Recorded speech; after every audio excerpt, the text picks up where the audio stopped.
Capage TV. Capage TV. Tozofana na ba mama leki ba hypocrite pour amona na ba sama bala na TikTok. Azobina mutakala. Maintenant dites-moi, ba fiango ba bina ka mitaka na TikTok, to le kana bino kana quartier, c'est que boa mabe.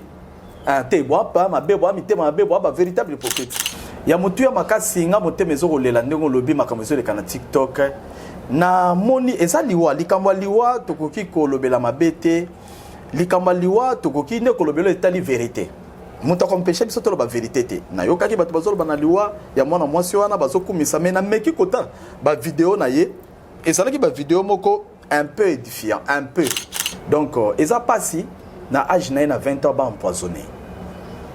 Bon, bana lelo pe balingo kota makama minene trop.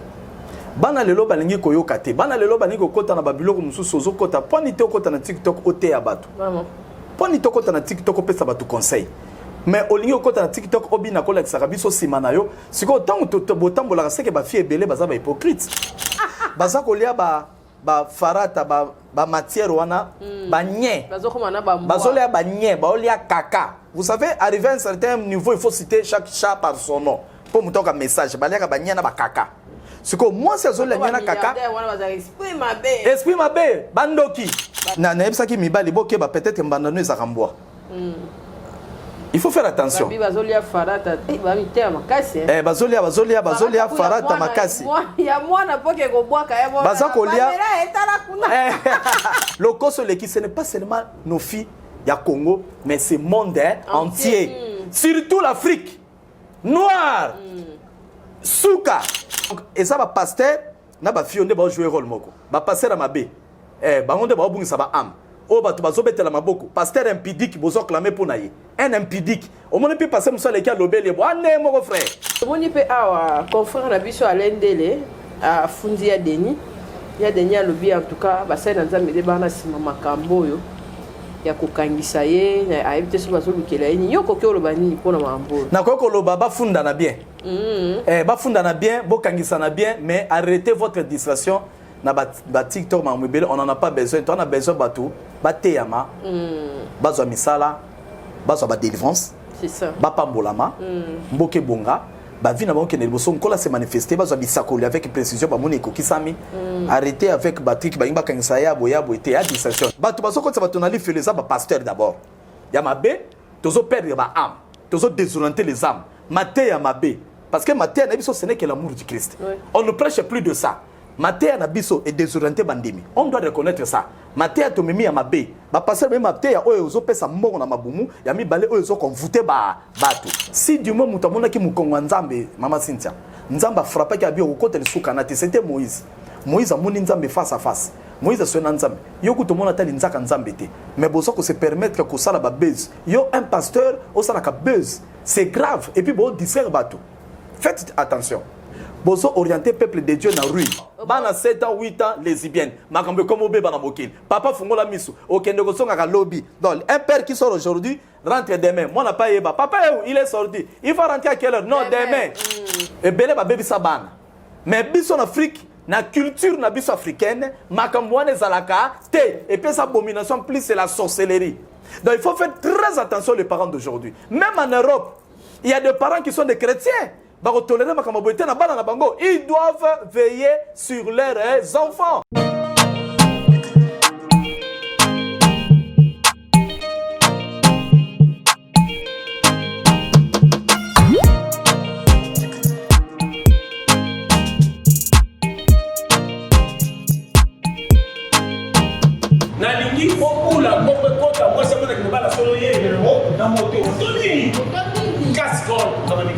Na moni voiture manœuvre andimi numéro na musala pour na moni condition bikolo sa moto mawa na ebisio na ba droit kiné obandi lombo na ebisio ma sécurité soko sobi ya ngo et ba voiture les autres na ba état tika ko ye penza base la bonne consommation moins souka na moto dance abi basi na bibai mudu tutala na ozameta ne pesa na kati ya République démocratique du Congo aza unique aza presque ba province nyonso yo mwana mama zo ko ba zo moto cascol munda na moka 6 mois c'est la mariage que les gars débuté pas un moto oui formation ya ko ils sont na moni mudu na cascol na kisasa tena ko mata moto et comme ça va te ko fanatila tani ko bandiwa basta bibali tout à repousser. Mais si Facilité. Facilité.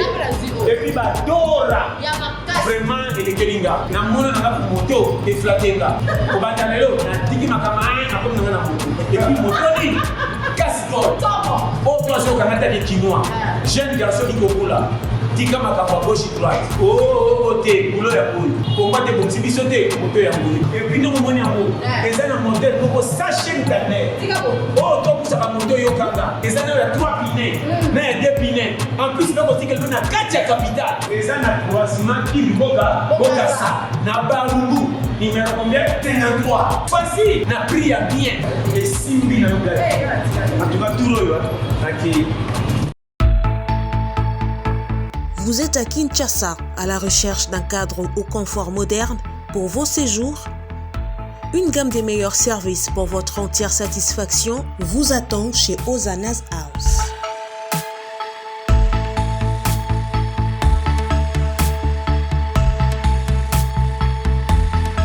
Son salon VIP vous offre un espace de travail, de détente et de restauration relaxant, climatisé,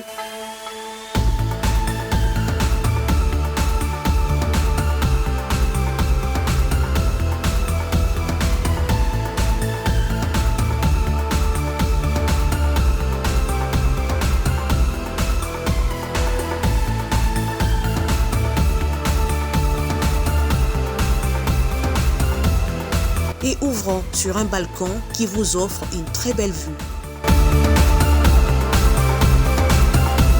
Et d'une cuisine entièrement équipée.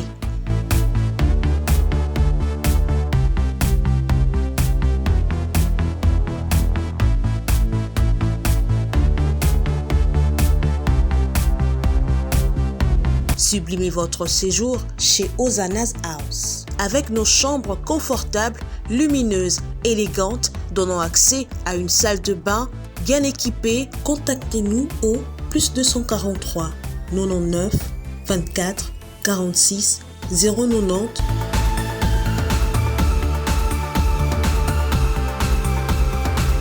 ou encore au +61 420 513 456. Situé à Kinshasa au numéro 5 bar A du quartier Malandi 1 dans la commune de Matete, référence à Revodacom, un accueil exceptionnel chez Hosanna's House. Capage télévision, bote na bino, bao batala rabiso, bo sepelera na ba émission na biso, malgré que quinoa de diaspora ba ngapena mamu ya prière te, na ebité ce qui pona ni mais biso toroya na bitoroya la bino ngaka, toroya la bino ba sai na nzambe parce que tellement ma belle qui mingi ba nyos ba so plonger na buzz na mabe kufa pe telemi, ba lobi so ki ba raté en décembre, ba raté en novembre, yeba ke ba roma pe Hollande en avril. Ba mai, ba juin, ba juillet, et zarasuka décembre te pondo qui pas timber la changer. Donc zara penza na ikenge parce que on ne sait jamais. Merci na kolo azo battre la biso. Lelo lobby okuna tozali kolala, tozali kolamuka malgré za habitude te. Mais nzamba zo sala biso quand même grâce to la rato la mukara to kuta na lisusu. Ba malika ba prophète Jano biso nyonso en tout cas nzambe ya pambola ba o nyonso bazolanda biso. Les autres petali solo ya actualité toko lundi sabat na nzambe pe biblique nyonso ya Capage télévision au état la rabiso partout dans le monde nzambe ya pambola bino koza kapena na mato ya koyoka et ko sala vraiment bien jour mona monika na statut amour jeune garçon moro ya kitoko na moni moura tchaki na cercle bazolela ah nanya kufe sala nga bien tabite camarade nga totanga na ye mwana mama abango awti poto ye azali na Turquie abelaki maladie ya kati on dirait je crois mais akufi salenga pena pasi komona mama mukolo akolesi mwana na ye olie mwana kutu mama akoli akunda ye mais jeune ta amour ade ale qui sait que personne n'a pas aimé moi mais jeune âge ba botoli mama kaka mwana pona ni ba mama mikolo balika distraction prière ezate losambo ezate bokoma ka kosutuka oh tiktokers bino boye ba tiktokers soki bati bachele poison fille on a TikTok a koufi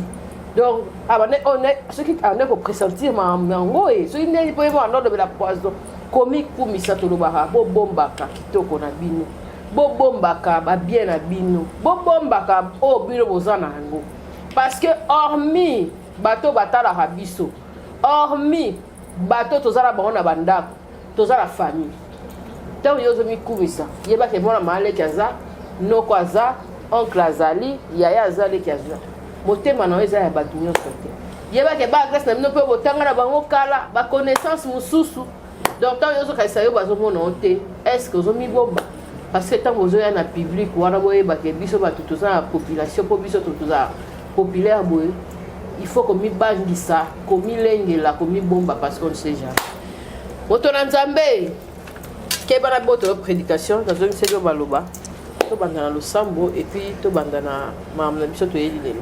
Seigneur, tu recommandes moment na maboko na yo kamba biso édifier peuple zolanda biso tozali pamboli pona bato oyo bazolanda émission oyo na kombo na Jésus Christ. Amen. Amen. Mbote papa. Mbote mama Cynthia Kapash. Bon, to bandana mambo etali vraiment kufa pe lycée kwa ya mutu parce que biso to monaka moko isanga yo zo mona na miso bo moto mais ngana zo mona spirituellement. Amen. Na sur yo za très branché na TikTok avant to zo ba actualité mususu. Jeune fille paraît-il que akufaki papa yo moko na ba insanité na makambo nyonso oyo ezoleka na kati ya TikTok en tant que mosali na nzambe okoki koloba nini et puis makambo ezoyela biso na kati ya mabota kufa etelemi mais lokola balekisaka bakoma kolekisaka ngo kaka directement okende kokunda bato bayeba lisu te ke population ezali kokende mpe bato bazali kokende ya kosakana te. Oui, mais pour la likambo lobby mama Cynthia napesi yo d'abord merci beaucoup. Merci na ndingo ya minga lisusu na plateau na yo ya Kapash TV. Nzamba pambola bino. Merci na marque considération parce que tant bozo ko bengisa bato bo tala kapé banani boko ko bengisa et tant bato bozo bengisa ba bengami et ça la grâce pour na bango parce que même lui-même Dieu dit c'est on a bato wapi nzambe andimi bango na présence na ye. Alors pour na motuno tuninga za motuna moko ya motuya makasi nga motema ezo kolela ndenge lobi makambo ezo leka na TikTok na moni eza liwa likambo liwa tokoki kolobela mabete likambo liwa tokoki ne kolobela etali vérité muta kompesha biso tolo ba vérité te na yokaki bato bazolo bana liwa ya mwana mwasi wana bazokumisa mais na meki kota ba vidéo na ye ezalaki ba vidéo moko un peu édifiant un peu pas tellement un peu bizom susu ndenge bana basalelo ko boki na ba jeton koloba n'importe quoi tant muta koloba n'importe quoi yo koloba nga teke alobaka bien non c'est bon. Donc, ils ont passé, na âge na 20 ans, empoisonné. Bon, bana lelo pe balingo kota makama minene trop. Bana lelo balingi koyo kate. Bana lelo balingo kota na babiloko mususu ozo kota. Poni te kota na TikTok ote ya bato. Maman. Poni te kota na TikTok opesa bato conseil. Mais olingi kota na TikTok obi na kola kisaka biso simana yo. Siko tango to botambola seke ba fie belé baza ba hypocrite. Tozofana na ba mama leki ba hypocrite pour amona na basa mabala na TikTok. Azobi na mutakala. Maintenant dites-moi, ba fiango ba bina ka mitaka na TikTok, to le kana bino kana quartier, c'est que boa mabe. Te boa pa mabe boa mite mabe boa ba véritable hypocrite. Ya omoni makambo mabe mingi zolanda. Obi mwana mwasi na sakola ki. Asakola bi pourquoi bino tant bobo marabatu na poison. Maman Cynthia na yebisa que Dieu parle tantôt d'une manière tantôt d'une autre. Mais pour muta comprendre que nzambe na zolo bela yemoko. Exacte pourquoi parce que ça na kati ya nini ya di distraction. Donc Dieu parlait en elle, mais elle ne discernait pas. Il y a ce que Zongo a quelqu'un na TikTok a pesi conseil, mais nzoka ezalaki azolo belande yemoko. Tant que toté ya kabatu mama sin toté ya ka oté ya d'abord yomoko. Omitei après oté bato. Il fallait prendre des précautions. C'est comme azolo ba TikTokers, bon en fait, je ne sais pas. Mais pour nanga ba comment monsieur César Aroyo que la sonne. Le bar moi si moi connais si moi a présenté une émission, alors c'était Azaki une mannequin. Oui, oui, man, ça mannequinat, d'accord. Mais à Koloba TikTok, c'est ça penda propriété. Parce que TikTok en soi, bah te belé bazola on andinga mabe. Et bah toi bazoli TikTok on andinga mabe, baza na raison. Bisotant to zoko na TikTok, to zoko ne to dénicher, to yeba plan mouini ça, satana. Na zoko ta TikTok te pona tala n'importe quoi. Et ceux qui na koti mis on a des fois c'est là, ça n'importe quoi. Na lekisi. Na zui matin, na zui information, na zui actualité parce que tu y a une émission na ko loba n'importe quoi te, il faut eloko ezope sanga makanisi pona les kanetando. Et ça passe, et ça leçon pour les parents. Mais jusque là j'ai l'impression comme si bato bozo zo leçon te. Bato bozo zo leçon te, bazo comprendre le côté, ba pesi biso adresse to ko kenna matanga na bango to te ata bato ba comprendre. Ba pesi pas adresse à matanga? Oui. Kana TikTok. Na TikTok, tout dans TikTok. T'as la ça ko ta ko no ko ça. so les kakakuna aux informations na TikTok ça il kamwe ça masiko ezokota OK et ça quand metika lisima Twitter kuteleka OK mais na TikTok ça makambo ça à la page OK ngana ba te soki TikTok te live OK et na live ça makambo ezoleka po yo pe na ibe budaka TikTok mais faut kota kapila na budaka ngo makasi na mona important donc c'est un peu ça mais to ya ngana empoisonnement mutema mabe manque d'amour moi muke bongo ya 20 ans besoin empoisonner pour besoin une fille de 20 ans azo ça la carrière na ye azaki na baida bien c'est une fille na baida bien après sa valeur na peau noire OK na tibino ba peau noire boya bien pour na lokumu na nzambe mwana wana ngaka pesa ngo valeur ça la ONG na sa maram na ye pour valoriser peau noire oui OK dans l'ambition moi c'était une fille ambitieuse OK mais batu sikoyo bazaba incapable yango moni mama Cynthia éviter ko fanda pembe na moto yo ayebi osala lote mais là bomayo omoni moto ayebi osala lote ou bien osala lote éviter kozala na ye zala na moto azata na eloko so mono fani pembe na moto azala na eloko te tikai Bible zolo ba celui qui a on ajoutera à celui qui n'en a pas si on va botolo nini posa na ngote pour dire moto na eloko te ko fana na été te maman moneza quel orgueil azala ta na 1 yo capable chose na 10 mais fana ta na moto azana 1 parce que tout parle 1 mais quelqu'un qui ne fait rien au tiende ndoki pembe no pa ko boma yote pa on botaka kento na kento que tu as le poison vraiment papa fille à 8 ans lesbienne ezali kambo salami na Kinshasa voilà ba école ka ba lycée effectivement salami na lycée nazana message wana batinelinga c'est en fait c'est un ami atinelinga message camarade na musala et salama qui mardi mercredi passé na Kinshasa on s'était décidé l'école to boy to tang école mais salami semaine passée ça fait pratiquement 6 jours to landa une semaine moi na mukiasa na 4 classe muninga na ye azo proposer à lobbyaka tellement 1 mètre nanga non quelques centimètres pas 1 mètre quelques centimètres va 20 va 30 40 abiso na simbio na muto na simbio na batete kolobelo côté na ozambongo na osali na sana on audio na opesa yo so na pesio na bondo l'action penento banda ko sala ko s'embrasser tout moi na 8 ans et a proposer a ebise moi na ke ko ebisa ba parents tango ye ko ebisa parents mbala liboso tango lobi na parents et loko mo eleka ki na école a poser parents question à tous les parents bo ni ne sala ka ke moi sur abala te azana bana. La fille a posé la question à son papa. Qu'est-ce qui fait qu'une mère qui n'a pas de mari puisse avoir des enfants? Papa était obligé de expliquer moi. L'enfant a appris ça où? À l'école. L'enfant a appris ça où? Dans le milieu du fils. Allez, papa expliquait. 2 jours après, 2 mois, papa Makamo. Papa le non, c'est sérieux. Papa qui est une école, qui est une école, quand on a Kinshasa, habite à la Makamobalo, boy. Sa fille a 8 ans. Azana 8 ans, 5e primaire. Moi, na 5e primaire, lesbienne. 5e primaire. Tant à l'obélier, papa a une école, l'école, babengi si moi nana. Moi, nana, tant à yé, basolé na moi, babi, mais yo, comment, on s'en sort la boy. Papa le bino, tika, toko pinirie, zonga nandaku. Moi na kota na classe nde papa na yebisi mwana ne désormais ko solo lisusu na mwana oyo te na mwana lisusu na mwana na ngai te ko pese mbongo te eloko te 5 jours non pardon 3 jours après ba bengi papa na école ba convoquer papa qui na école ba lobine bo moni convocation omoni makambo ya ko funda ke mwana moka sa lesbienne na école limbisa biso to tsaki tembe ya pamba eza ya solo asa bebisi bana 7 baba lesbienne école oui 7 ba bengisi ba parents na ye ba bimona na soit ba benga na ye likambo bimaki abebisi 7 bana bazaba lesbienne ya âge à 7 ans 8 ans parce que école musu se mona na 7 ans na classe musu goza na 7 ans 8 ans 7 ans musu 9 ans alors abebisa ki bana belé nde papa lobi o mona ki ngo wapi babi ayeba ngo partir téléphone yango to senga na ba parents c'est bien mona za na téléphone les parents il faut avoir le temps de parler avec vos enfants les parents d'aujourd'hui n'ont plus le temps de parler de converser avec leurs enfants. Papa ne rentre que tard. Papa yakate à son nom monaté. Oh mon sala na classe boyebité. C'est bien d'acheter un téléphone portable na moana. Oui, mais il faut regarder. Mona la kanini. Maman Cynthia lo kwa ne baby si bana au moment où je parle.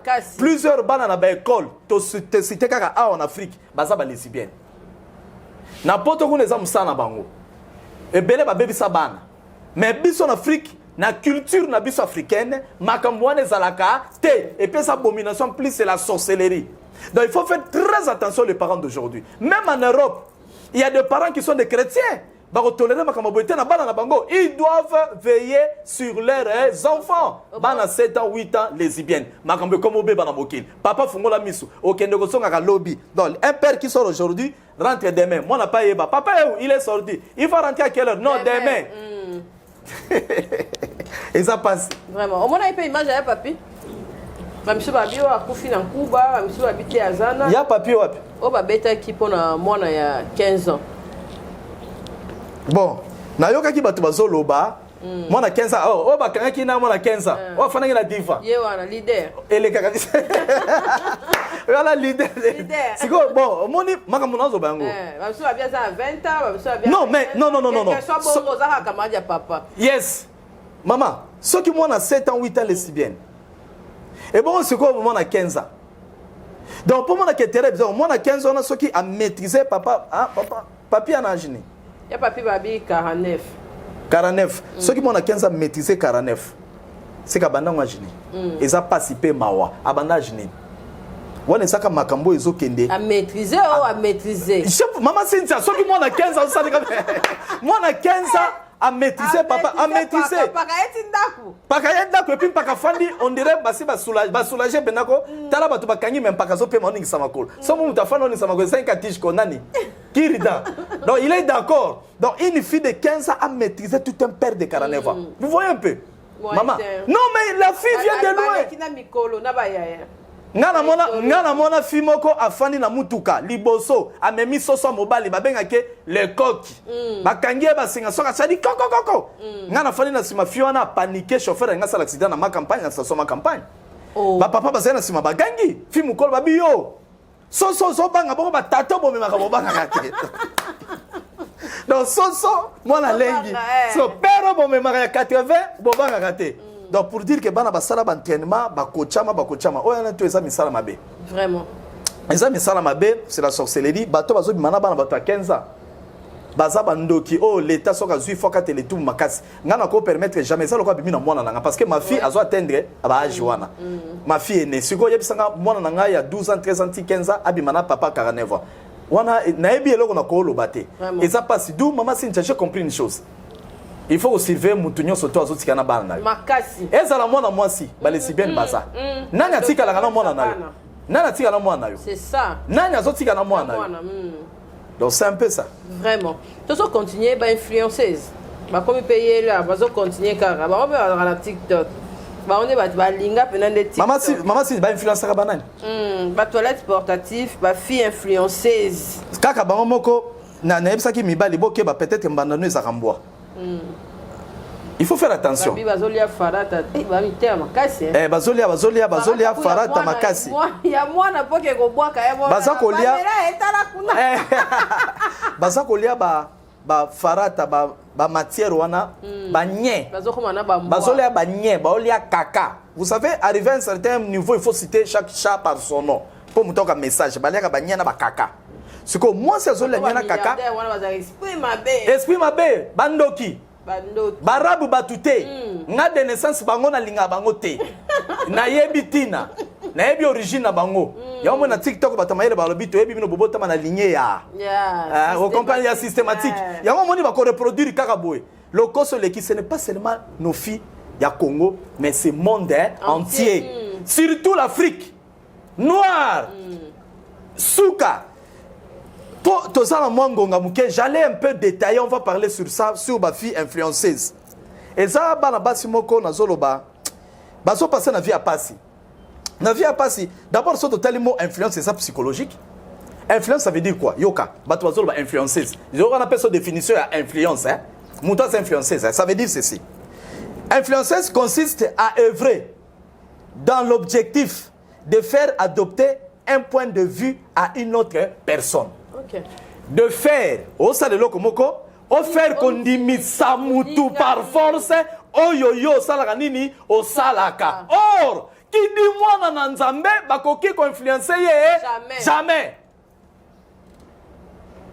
Un, tokei. Il y a deux choses. totali biloko nino esalaka na kati influence. Na kati influence tokuta attitude. Na kati influence tokuta ba norme. Na kati influence tokuta ba bengi croyance. Il y a 3 choses. Et ça inclut la carte influence, oui. Attitude, attitude ça veut dire quoi? Tokei. Ce que tu as vu total en attitude. Attitude, c'est une manière de tenir ou de se contenir dans la position moko songolo pakolo salaka nango. Attitude asincha nini par rapport à makambo. A préférer kapacha mi benda nae. Pour makambo comme sincha comme attitude moko soko na maloba mabe envers bato atiki. Au fini na nani na internet à longoli. Tu dois garder cette attitude. Les chrétiens d'aujourd'hui ne savent plus garder leurs attitudes. Surtout les gens qui vont manger les caca là-bas à Dubaï.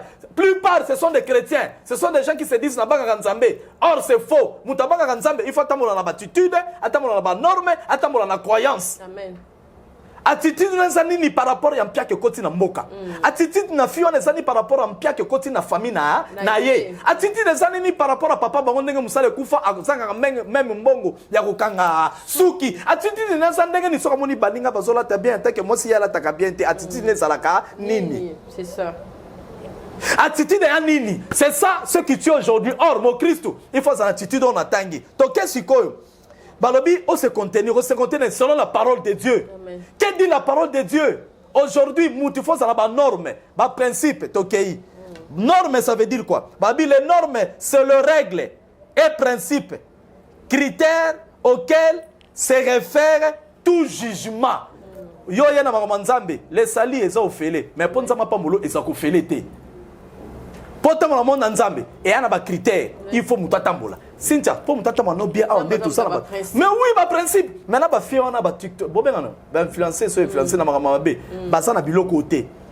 Ba ça qu'on se laisser faire qu'on se laisser emporter si facilement. Vous comprenez? Alors, excusez, votre temps là bango bien aucun mukanda ya Josué. So hôtel à Josué. Maman Cynthia, hôtel à mukanda Josué. So hôtel à mukanda Josué, tout le monde Josué 1:8 Bible obini. Et lobby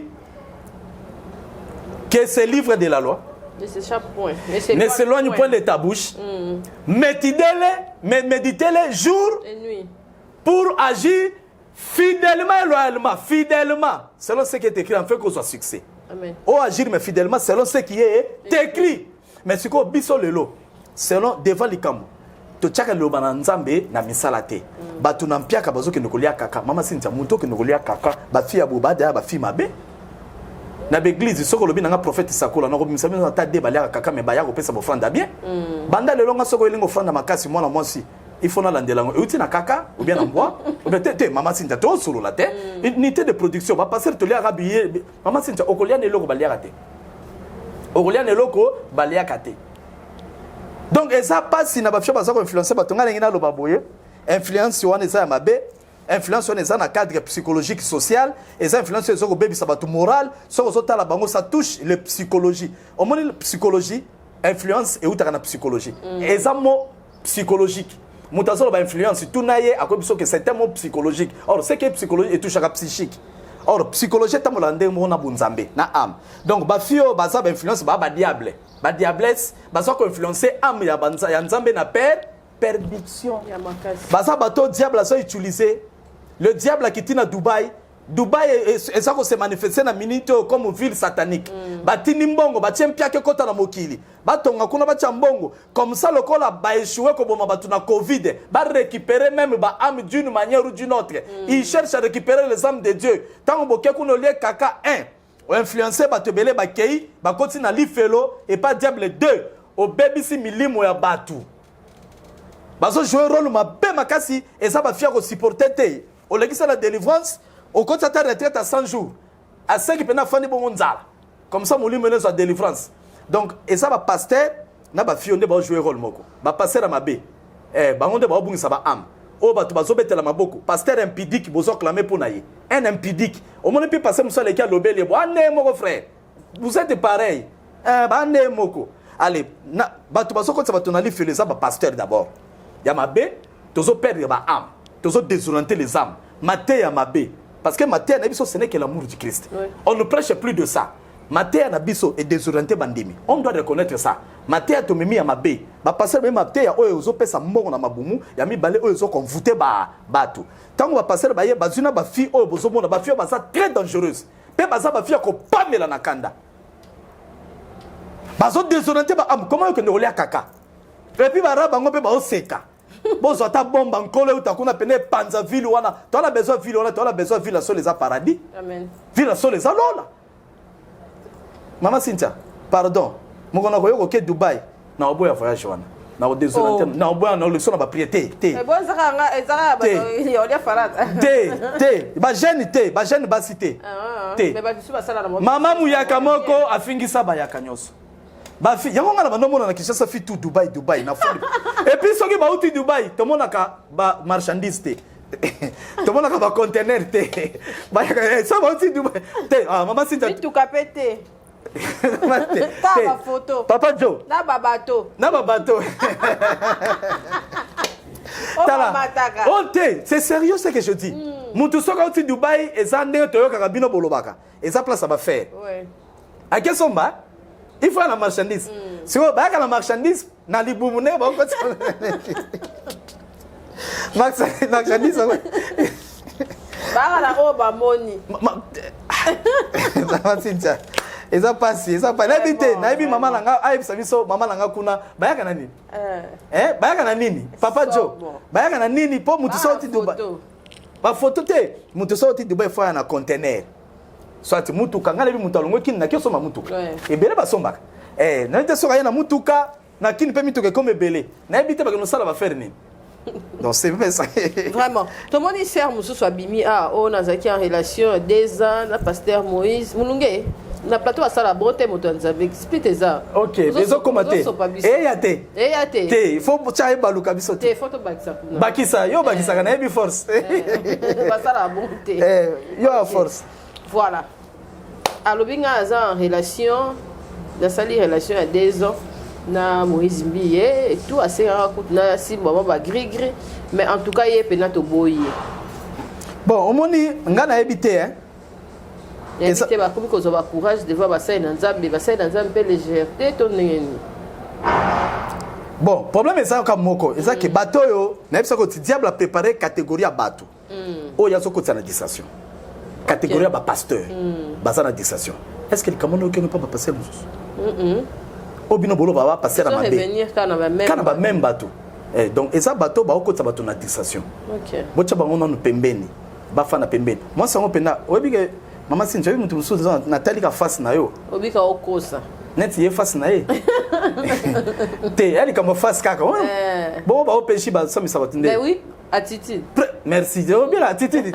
Ata po ba ye ko lango. Ouais. Olobi azotala olobi atunyo si OK. Apesi asali PV.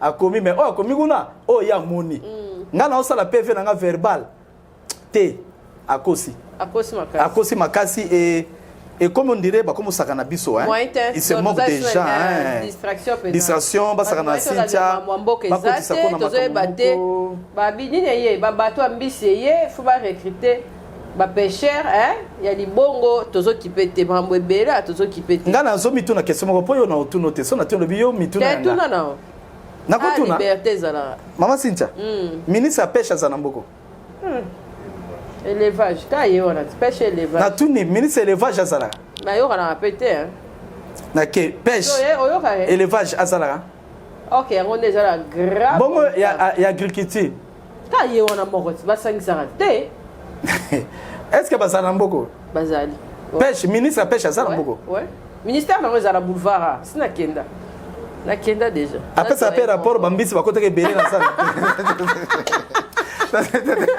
maman Cynthia likambo na méditer mo mingi oui maman na méditer trop asenebis oui tala yoka oui tala maman Cynthia tolo bano likambo pêche élevage gri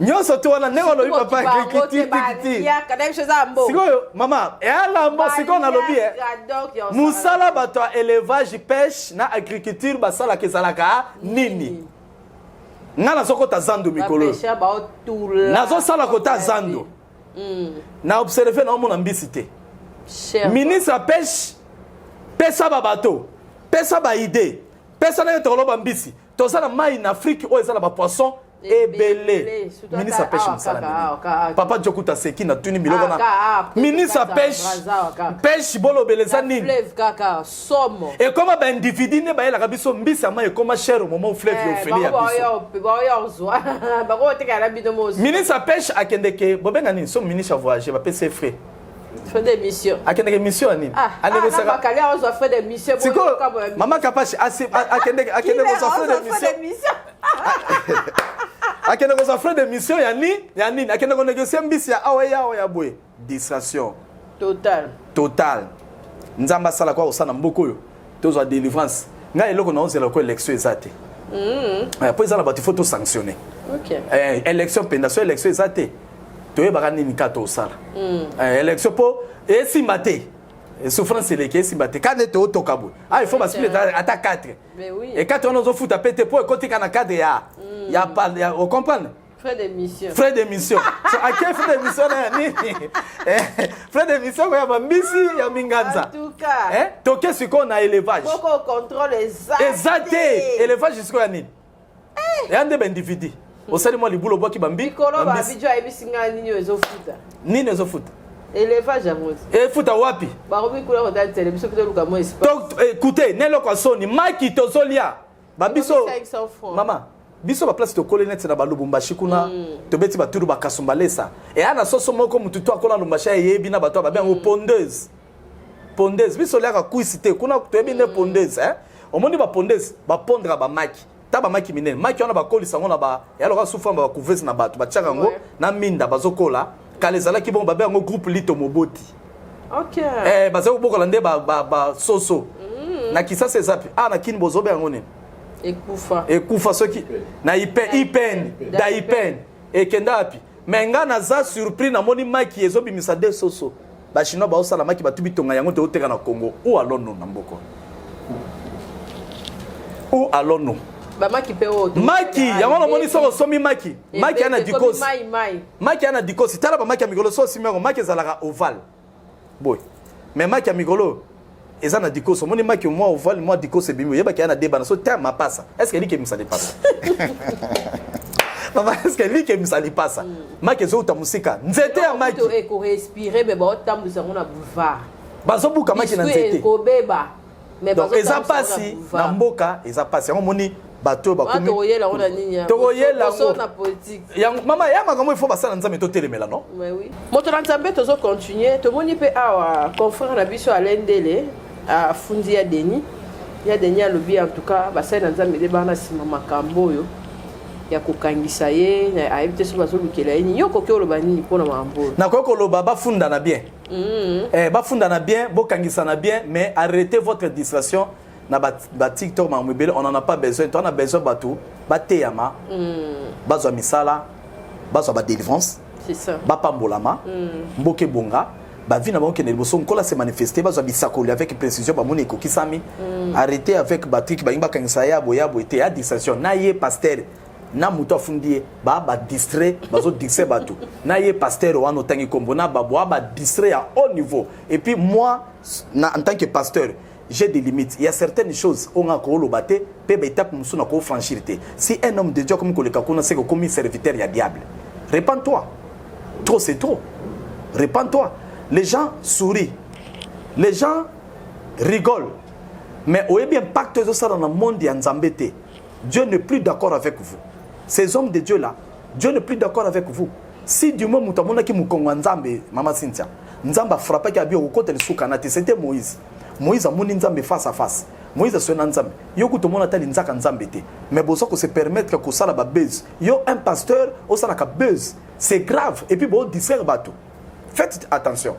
Bozo orienter peuple de Dieu na ruine. Nzamba oboma bino, a tuer yo. Il y a la mort devant vous. Je dis ça aujourd'hui. Je lève ma main droite. Ma main droite. Tout homme de Dieu, comme ma bana Nzambe la distraction a okufa. Parce que Nzamba ko lingate asala ka perte. Il y a Zoluka, tout ça l'effort, tout est à minimum bon, tout est à repentance, tout prêcher pardon du péché. Bino bozo comme ma peuple na makamabuzoba. bofundana bokangisana o pasteur kingani o pasteur so tangi comme na tangi pe so tangi comme pasteur na tangi pe ye po ba ke yende to lobela abima na distraction bakanga ye bien ba samba bien et puis na ko kebisa na bino bato bozo mélanger ba pasteur bo mélanger pasteur bino bo molela bo traiter ba pasteur tout bongote poni ka ba catégorie ba bo yeba ni bino ba yango moni to fingisa o ngana ko ba te to na kilote ça la raté et ça la raté ba pasteur bino bandolo baba bolo yo so yoki ba papa na biso zo mona ba sali ba base bo distra biso titoye ba souté honorable ba koma ba koma honorable ya nini honorable wa mikolo toye ba bonté banani wana honorable ba député ah ba député toye ba souté ya lemba za nani ya mateta za ende za la ipenza toye ba souté distraction côté tema mboka to honorable wana bino nde bo comprena mabe bo comprena mabe parce que bo solo kana bango bo votaka bango honorable Zanani. A représentant na yo nanga. Et pas l'État. Non mais maman, comment yo muto a qui représenter ye baete? C'est que yo kende ki mabe. Vous votez ki muto mabe. Vous votez bangote. Qu'est-ce que tu votes déjà mabe? Bo éviter. Non mais ngana ko scandaliser ma monsieur ça ko bana TV tenga pona élection, ngama ma vote en équipe ngate talangate. Parce que babimisa bato biso tolingaka te na mboka. Comment je peux aller voter na un système bato baole? Est-ce que mutokanga basingana ke voter? Si on a voté tétalinane, n'abi que ça droit civique. Mais na boy nanga, c'est ça droit civique bo bongisa mboka. Les mêmes gens qui donnent les leçons aux Congolais, ce sont eux qui tuent. Il faut vous respecter hein. Votre vote à candidater. Quel droit civique? Je vous dis la vérité, maman Cynthia. Ne rigolez pas. Je vais voter qui? Ba député ba mona ndeni po ba na kata busoba, na buya mini. Yo so moni mutazindi na salita mona. So ni ngomona na sala propre ko le kabatutu. Quel député propre? Yebisanga loi ni ba vota. Député Moussala na kolobela peuple et puis ko voter ba loi oeza na faveur ya peuple. C'est ça le rôle d'un député. Pour yeba il faut contrôler bato yo ba sala ka peuple za la bien ba bengo ba ministre. Oko sali contrôle pas ministre Kengani. Net ministre Nzala. Ministre Rotonda, bato baleka te poni bato botonda te. C'est ça le rôle d'un député de deux ko sala ba loi. Yebisanga loi ba sali po ekende bien na bana Congo. Aucune loi parmi toutes les lois. Aucune. C'est comme mutabonga na osepela nayi. Ngai pa na discours moko yango moninga na bayino na okota. Pe na kota déjà. Na zala rapé na politique pour na lokuma nzambe pe na bana Congo. Otika base tonde. Olobi mama Cynthia. Otika base. Base ezala raté. Oh, yo amta base. Base nini? No lobi kasi. Kana auto ebi.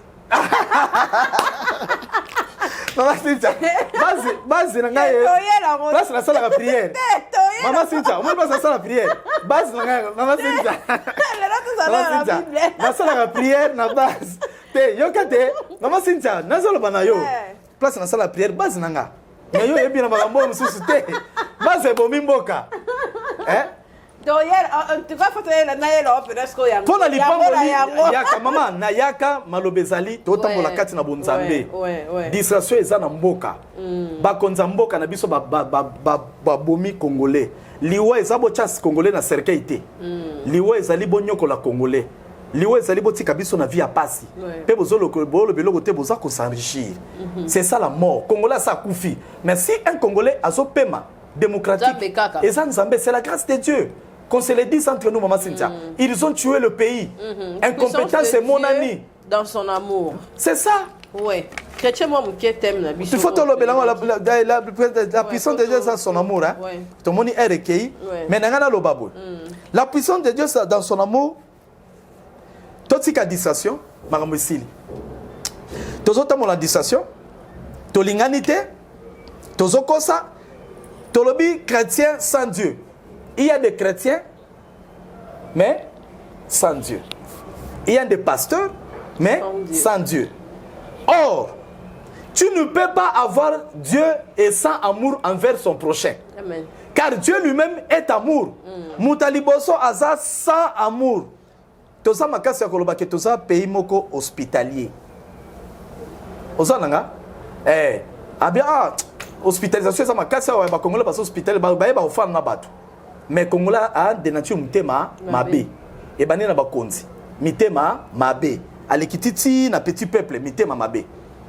Tozo que l'église mingi mais Dieu n'agit pas. Maman, tu t'imagines aujourd'hui ngamo na nous allons bato ba telemelanga beza ba pasteur, ba collègue na ba pasteur. Pe ba pasteur nyoso tuté ba ngana bango toyebana. To bana pe musala nzambe palse moko. Mais kento, po nini grâce elo ba makasi. na biso moko ba pasteur ngai d'abord bato na kolna bango na ki pasteur nde bato ba obomanga lelo jano. Maintenant dites-moi mutema mabena nga jano ya nini yo lelo bato ba obomolo soteli bobi prophète jano na kolaka na fiona mais abundisanga. Oso comprendre mutema mabe ya nini tolobela ngo na ndenge tu yango no moni na Congo mama Cynthia eloko esala ko pasi otuna ka biso question yobi prophète jano poni bato bakendeke mingi église question les amakasi mais balela nzana na opeso réponse lelo parce que on n'a pas d'amour. Ya liboso on ne prie pas sincèrement. Le chrétien d'aujourd'hui va prier sincèrement. Il n'est pas sincère envers lui-même d'abord. Tu n'es pas sincère envers soi. Soi-même. Tu vois? Tu n'es pas sincère. Or, la vraie prière est une sincérité envers soi. Deuxième des choses, Dieu est dans son amour. C'est Dieu et il est tout amour. Nzambe muto asala bolingo na nzambe asala prière d'autorité belete. Bible lobi ba ange ba kampaka tout autour de ce qui les craignent, ba longola kenada na danger. Bisoka côté ya bino bandoki. Ba témoignage ya bandoki. Il faut éviter ça. Ozo tombola ndendoki. To tombola nde Yesu. Amen. To la saraba to ba témoignage ya bandoki oui, to la bandoki basala ki bobo. Mais to su Yesu to bombi. Ngai mikolo évangile changer. Kane na ebisa ki ona comme lobela mingi Yesu. Nazobe la bolingo nzambe kati na biso. Mama si tu as l'amour envers les autres, même ba to mingi basalo mabe. Mama Cynthia, so ko prier na sincérité, Dieu va te protéger. Amen. Sans pour autant ça même prière d'autorité. Mais oui. Oh, bino basolaba, condamnation, famille nanga condamnation. Mama Cynthia, quel que soit le niveau de condamnation famille na yo. Bible, quand tu as l'amour, nzamba kolongolo na condamnation. Amen. Quand tu marches dans la sincérité, condamnation est en attente parce que tu as Jésus, tu as le vrai Jésus. Or la Bible dit, c'est lui qui a Christ, il n'y a plus de condamnation. Maintenant comment mutoza na yeso na condamnation sur otambola mabe. Voilà pourquoi Dieu dit ne combat pas. Moi je combattrai pour toi, mais toi garde silence. Amen. Et le silence là, tu dois le garder en craignant Dieu. Troisième des choses, Balobi, on devient chrétien. En devenant chrétien, on devient plein d'amour. En devenant chrétien, on devient plein d'amour. On a plusieurs plein d'amour. Donc quand tu es chrétien, on suppose que tu es plein d'amour.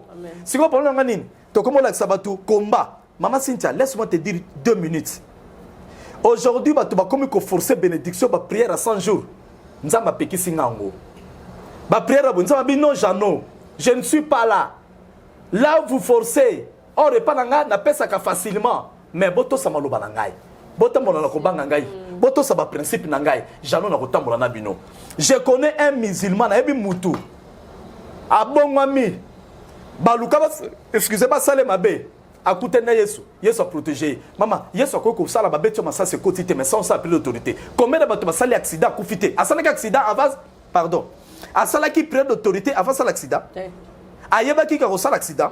Et là, comme la mais pourquoi Dieu les épargne? Parce qu'ils voient leur cœur, ils sont sincères envers leurs yeux. Même en priant, ils sont sincères. Amen. Le problème, c'est d'être sincère. Mouton ça sincère na bateau. Même si tu as le poison, nzambe on a kosala ke oyoka ta passe na libumu po que ne fait te pour épargner na liwa. Mais mouton ça qui est de l'église mais lié poison. Pourquoi? Il part à l'église mais il ne prie pas sincèrement. Il n'a pas d'amour. Dieu, la puissance de Dieu se manifeste dans son amour. Si tu aimes les gens, maman, si tu as un appendicite, tu vas opérer.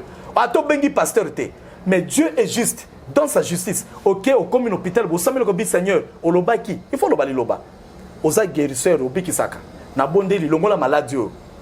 Na ma pipi non ekulu su to bika ki makila na Yesu et biki sanga. Maman, tu verras ba médecin ba opérer opération l'équipe bien sans ça la période d'autorité. To koma kaka moto Bible lobini. To za na ba principauté. Bando qui basa na place cité to comme na niveau ba principauté bato baso kufa lelo mingi ça ba chrétien oyebité ce sont des chrétiens bando qui bateli bazolia ba chrétien bazolia ba pasteur oyebi poni parce que to solo bato ba chrétien mais tamboli na biso mabe et diable zo kanga biso wana to linganité ta la porte d'entrée lelo yo so tali bien to bandi diable et Lucifer après Lucifer mutalanda Lucifer ça ba principauté et ça na mukanda ya Ephésiens 6 so tel Ephésiens 6 na 10 oke loko ba lobi na yebisa ki o bien na lobango na tanga ngwa za na tanga lo ko Ephésiens 6:10 to litaka na ba sorciété les principautés yo principauté ba principauté musala ko boka ba mauvais sort ba quartier netibo ba théâtre mauvais sort ba journaliste mauvais sort ku boko moloba ba simaki ba kisité sa principauté à côté boki mauvais sort boku kufa pour détecter il faut sa moto yo au kota na bontaka pe on a relation bien nzambe problème est ça que la relation dans Zambie ba te belé ba so sambela trop akuta na passer un yoso dadi mais relation dans Zambie a bien exacté amen neti babino ba kapashi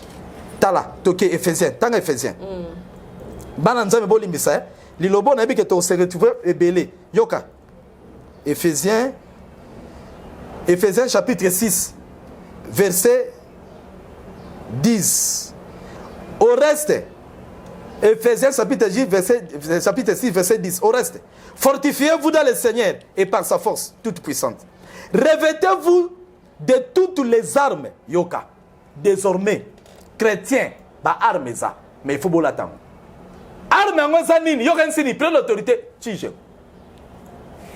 Prophétie, gêne, par la langue. Et là, yoka armango. Alors, revêtez-vous de toutes les armes de Dieu afin de pouvoir tenir ferme contre le risque de qui? Le diable. Merci, car nous n'avons pas à lutter contre la chair et le sang, mais contre les quoi? Les dominations, contre les autorités, contre les princes de ce monde des ténèbres, contre les esprits méchants dans les lieux célestes. On n'a pas à lutter contre Tozoloba, mais contre qui? Abi, contre les dominations, contre les autorités, contre les princes de ce monde des ténèbres, contre les esprits méchants dans les lieux célestes. C'est pourquoi prenez toutes les armes de Dieu afin de pouvoir lutter. Après, prenez dessous de cela, bouclier. Yoka arme, bouclier, zani. Foi. Zana foi. So, quand on a il y a une attitude.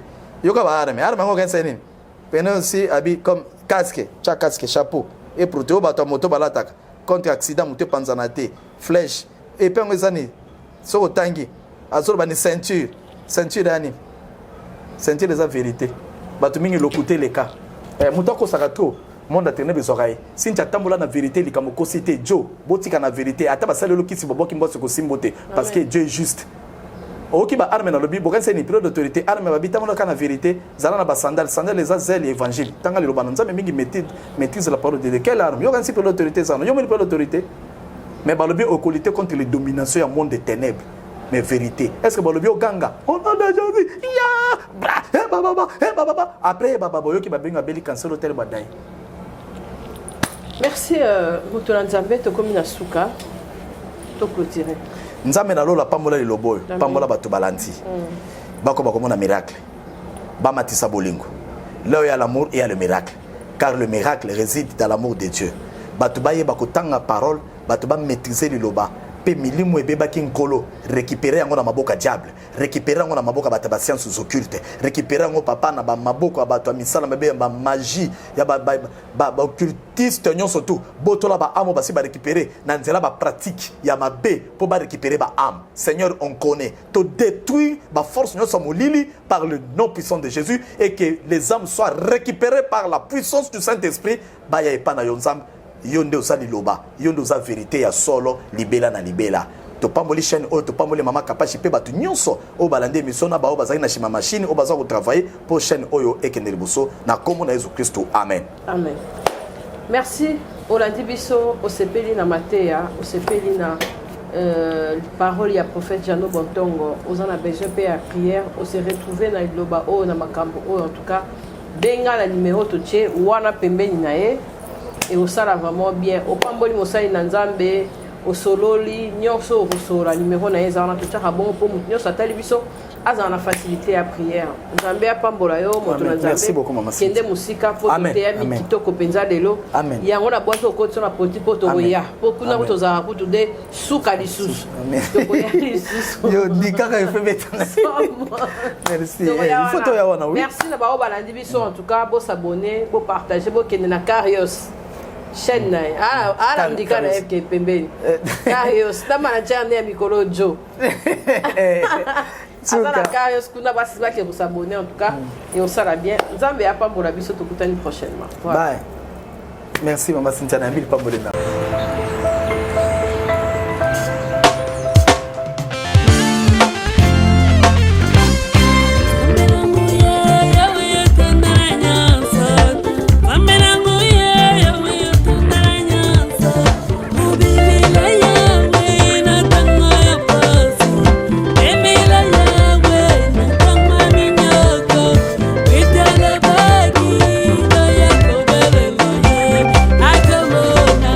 Go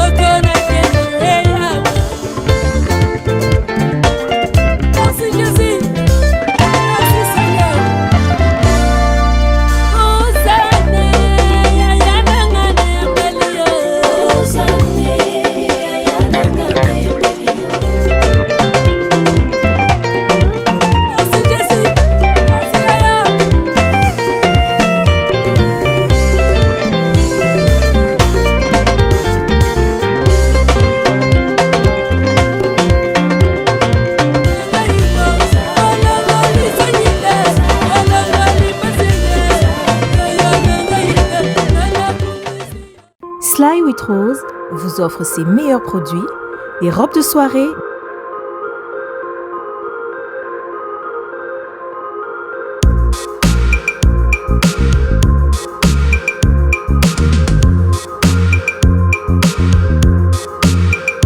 des sacs,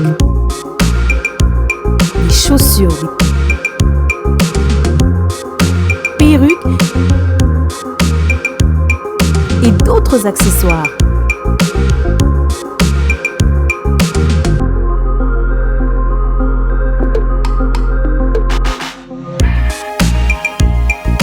Nous sommes disponibles partout dans le monde, 24 heures sur 24 et 7 jours sur 7. Pour plus d'infos, contactez-nous sur +614 70 68 51 65 ou sur nos pages Facebook et Instagram. Sly with Rose. Vous rêvez d'un teint uniforme et éclatant? La gamme de produits Rude Beauté vous offre un soin complet pour teint d'ébène et pour teint clair. De la lotion à la vaseline pour lèvres, sans oublier les savons et les sérums pour acné. Sa gamme de produits variés élimine les taches et imperfections de votre peau tout en la gardant éclatante et uniforme. Rude Beauté aye lisusu Cynthia Kapash auto sokola apakola ka gamme de beauté ya Rude Beauté. Bato nyonso balingi te na bango ezala kaka lokola mwindu ya ngoro. Yango gamme oyo ata bébé ya apakola ngo. Olingi te na yo ekita te emata te ozaloka mwindu kitoko o éclaircir poto na yo oye a gamme oyo mafuta na biso yango nde mikolo nazopakola oyo eza na base ya papaye savon na biso eza na base ya papaye mafuta na biso mpe kitoko oyo balingaka monoko na bango koma na kwa mwa rose bokomi kosisa te biso mpona kobebisa monoko te Rude ya beauté ayebi biso oyo acné sérum oyo eza mpona bato bazala mo elongi ekota babuto ezosakano makasi ozala na poto ozala na afrique buto elingi oyo elongi mafuta oyo solution Rude Beauté atie biso yango so omonaki batache moko esali ngai ya mwindu Rude atindeli ngai mai oyo ezali vraiment naturel ekobebisa yo te ekosala yo allergie te donc nyonso eza naturel omoni sa Rude Beauté aosala mpenza baproduit ya kitoko oyo basalango na kati ya mafuta sozo pakola mafuta oyo ozwi serum nango otie na kati eza na inconvénience moko te oyo ata bébé aopakola ngo nazo recommande bino bagamme ya Rude Beauté bozala vraiment déçu te o voyager te place à moi te place à malili en tout cas bagamme ya Rude Beauté etika okaka date donc conseiller bino bozala kaka toujours fidèle na Rude ndeti nga bomona poso na ngai bebaka te bosepela na poso na nga likolo na tingani kaka na Rude Beauté Rude Beauté oumela.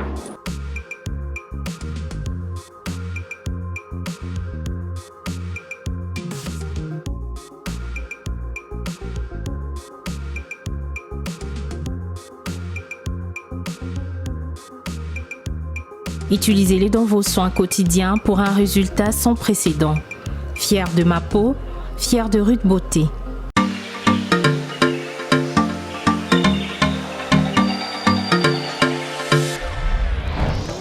Papa, oredezo yango. Est-ce que biloko yango c'est yaki? Koko teleza wat. Mbote na biso? Mbote. Mama Kapash. Yo posa. Ah na oredezo. Na conteneur. Na conteneur bakaro ya chantier. Ba yebisinga sérieux za makasi hein. Eza pe na agence ya mbongo. Soko tindeli mutu mbongo pona kozwa yango eza facile. Kobosa na te oredezo eza pe na flat hotel. Bino batu bovanda kalibana mboka polala na ba condition kitoko. Notre restaurant vous propose une exquise cuisine qui fait le bonheur de gourmands. C'est aussi une boutique de vêtements sur mesure au prix du prêt-à-porter. Livraison à domicile. Nandaku na yo. Na petit colis. Baye kotike la yo. Presse ezali. Bino moko boyoki. Soki omonike na famille bozala kana bata mabe biloko bunga pamba. Hein? Awa livraison à domicile ezali. Bakozwa bake kotike la yo tina porte ndaku. Oredezo soki oyaka te kongwe ningake kufa. Nous disposons également d'un service de sécurité pour toutes vos manifestations et un service de location de véhicules. Ozana poto pona kotinda biloko tela ba adresse yango wana na ba numéro de téléphone contactez Oredezo okozwa biloko na yo nengo tindi. Retrouvez-nous à Kinshasa au numéro A8 de l'avenue d'Ibaya, quartier Matongué dans la commune de Kalamou, derrière la Maison de la Bible, et au numéro 44 de l'avenue Baoumbu dans la commune de Matete. En Angola, martyr de Kifuangondo vers l'aéroport international de l'Angola. En France, 47 chemin de Petite Fontaine, 91 180 Britney sur Orge. Maman Kapache, Oredezo, frappe na retour. Capage TV.